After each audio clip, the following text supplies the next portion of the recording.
Assalamualaikum warahmatullahi wabarakatuh. Kembali lagi kita bersama-sama akan membuat resume fundamental saham dari laporan keuangan triwulan 2 2024. Pembahasan kita emiten kali ini adalah DSNG, TLDN, dan SOHO. Dipandang dari sudut pandang fundamental atau lebih tepatnya adalah value investing. Jika pembahasan kita ini dirasa bermanfaat, jangan lupa untuk klik like, subscribe, dan share. Pembahasan kita ini adalah bahan pertimbangan tambahan ataupun edukasi, bukan untuk perintah melakukan aksi beli atau jual ya. Baik, saya telah meletakkan playlist di deskripsi, silahkan cek untuk mengetahui saham-saham yang sudah saya bahas di triwulan 2. Baik, yang pertama ini adalah DSNG, Dharma Satya Nusantara Tbk ya. Kita punya data di triwulan 1. Saya tidak terlalu sering lagi akan menyebutkan bidangnya apa ya, karena di pembahasan sebelumnya sudah saya sebutkan ya. Jadi kita lebih berfokus kepada penyampaian data ya. Jadi untuk masalah sektornya itu silahkan dicari sendiri nanti ya. IPS-nya 92 ya, book value-nya 851, berarti keuntungan perusahaan ini adalah 10,8%, hampir 11% ya. Sudah memenuhi kriteria kita ya.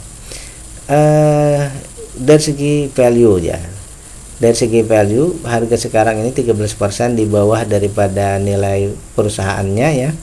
Kemudian untuk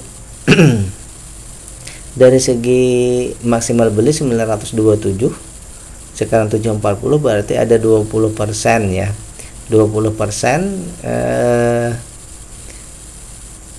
diskonnya, berarti untuk valuasi perusahaan ini termasuk murah ya. Jadi perusahaan ini valuasinya oke, murah.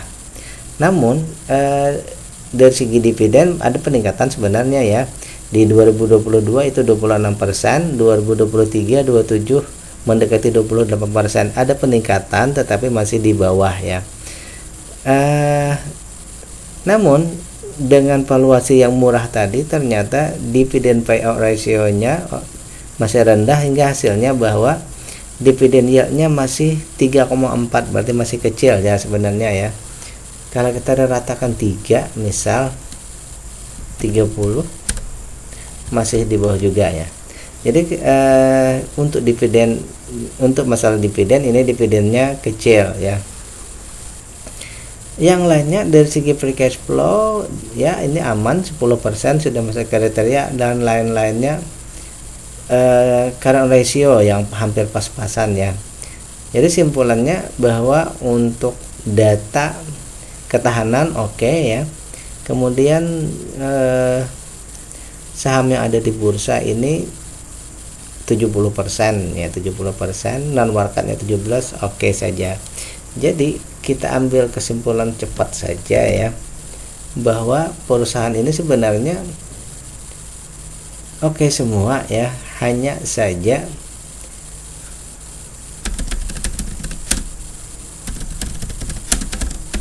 ini saja lagi masalahnya ya, yang belum memenuhi kriteria ya. Itu saja bahwa dividennya membaik, artinya di atas 5%. Yang lainnya sudah oke. Berarti di triwulan berikutnya ya kita perlu menunggu lagi perbaikan itu. Mudah-mudahan ada perbaikan dan kita bisa misalnya masuk ke saham ini. Selanjutnya ada TLDN atau Teladan Prima Agro ya. Kita punya dua data, ini ada dua data ya, triwulan 1 dan triwulan 2 ya. Untuk book value ya, untuk ekuitas ini ada peningkatan Rp3, peningkatan Rp3. Untuk keuntungan ini jauh lebih besar ya, dari Rp36 jadi 50, berarti sekitar Rp14 ya. Rp14 ini berarti sangat besar sekali ya. Kemudian dari segi harga ada peningkatan, cuma istilahnya saya katakan saja sedikit saja peningkatannya ya, berarti itu bagus. Kemudian dari segi aset lancar ini ada permasalahan ya. Aset lancarnya ada penurunan ya. Jadi permasalahan berarti ya.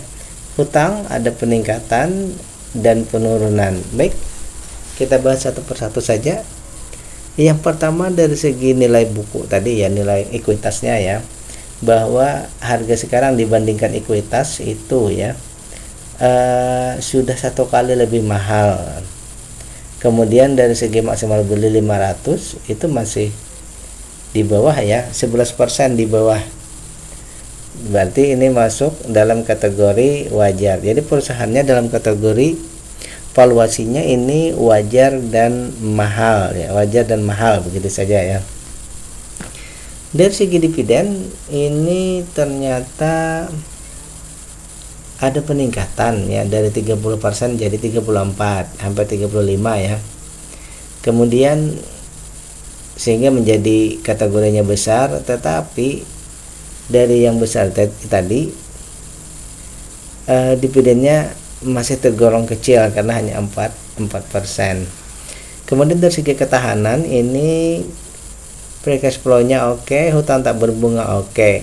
Hanya yang jadi masalah adalah aset lancarnya kekurangan 13%. Kemudian hutang tak berbunganya ini sudah memang menurun ya, dari 128 ke 112, tetapi masih berada di atas ambang batas ya. Jadi untuk ketahanan ini masih sangat perlu concern. Terakhir, untuk saham yang ada di bursa itu semuanya bisa ditradingkan, dan yang tersedia dan yang di masyarakat itu 7,5, pas-pasan ya. Pas-pasan berarti volatilitas bisa tinggi di saham ini ya. Baik, kita ambil sekali lagi seperti biasa simpulan awalnya bahwa kalau dari segi keuntungan perusahaan ini sudah luar biasa ya. Triwulan 1 itu 18, triwulan 2 20 ya. Berarti ini luar biasa ya. Dari segi valuasi mungkin di sini ya EPS tidak masalah, berarti yang kita concernkan di sini berarti harga yang pertama ya. Harga supaya lebih turun menuju ke murah misalnya ya, ini misal kalau valuasinya murah misalnya 400, dia sudah murah ya, tapi untuk yang lainnya masih belum bisa tercover ya. Jadi menuju valuasi murah yang pertama tadi menunggu harga membaik, itu yang pertama ya. Yang kedua di sini dividen belum kita bahas dulu ya. Dividen berarti di sini ketahanan yang jadi masalah ya. Aset lancar plus hutang tak berbunganya ya. Aset lancar dan hutang tak berbunga plus lagi non marketnya kalau bisa di atas 10%. Baik, itu yang kita bahas di sini. Jadi ada banyak yang jadi concernnya di sini ya, karena itu dia warna-warni ya. Harganya, kemudian aset lancar, hutang tak berbunga, dan non marketnya yang mesti ditingkatkan lagi, diperbaiki ya. Kita cek lagi nanti di triwulan berikutnya. Lanjut, Soho Global Health ya. Soho Global Health sama ada 2 data juga. Yang pertama dari segi book value, dari segi ekuitas ada peningkatan sedikit. Keuntungan ya kurang lebih sama saja ya. Kemudian dari segi harga ada penurunan sedikit. Aset lancar meningkat sedikit. Hutang tak berbunga turun sedikit, dan lain-lainnya. Ini serba sedikit ya. Jadi simpulannya kalau menurut saya pribadi di sini ada terjadi penurunan sedikit ya.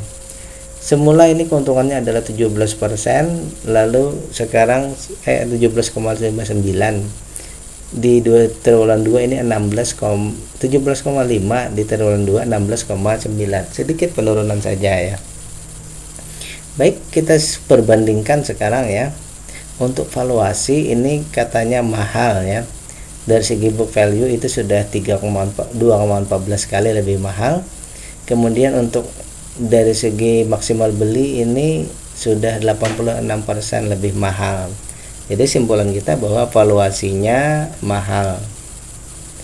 Kemudian di tahun 2022 itu perusahaan membagikan dividen 84%.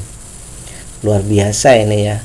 Malah di tahun ini 109% ya, dengan dividennya yieldnya itu 5,88, berarti masuk kriteria ya. Jadi untuk di triwulan 2 ini dengan data yang ada dengan 109% itu masuk kriteria, yaitu 5, itu kurang terlalu jelas ya, kurang jelas, 5,88 atau 5,86 ya. Tetapi kalau kita setarakan dengan 30%, dia sebenarnya hanya 1% saja ya.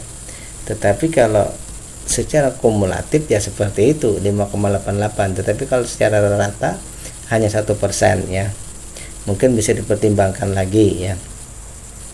Baik, dividen besar, DPR besar, dividennya besar, dividen yield besar. Jadi simpulannya dividennya oke ya. Valuasinya mahal tapi dividennya oke. Dari segi ketahanan perusahaan semuanya oke, di atas 12% di free cash flow-nya. Namun hutang tak berbunganya ini sudah 2% ya, mulai keluar ya, mulai naik ya. Bukan naik. Di triwulan 1 103, di triwulan 2 102, tapi sudah dalam kategori awas ya. Lain-lainnya sudah tidak ada masalah. Non warkat 9 seharusnya lebih tinggi ya daripada 9. Jadi simpulan kita untuk perusahaan ini ya, kita kasih cepat saja, resumennya cepat saja. Menunggu ini berarti 2 ya. Dari segi keuntungan sebenarnya sudah oke ya. Berarti di sini dari segi valuasi ini harganya berarti ya, harganya yang terlalu tinggi ya. Kalau IPS-nya sudah oke. Kemudian yang berikutnya adalah hutang tak berbunga plus non warakatnya lah, nambah dikit. Jangan di 9 saja, tapi misal di atas 10 lah. Jadi di sini 3 concernnya, yang pertama harganya mesti turun karena keuntungannya sudah termasuk besar. Yang kedua ya, non warakatnya tadi ya mesti dinaikkan. Dan terakhir hutang tak berbunganya kan, dari 4 kriteria hutang ketahanan itu hutang tak berbunganya ini concern diturunkan lagi. Baik, itulah pembahasan kita untuk 3 saham, yaitu DSNG, TLDN dan SOHO. Billahi taufiq wal hidayah. Assalamualaikum warahmatullahi wabarakatuh.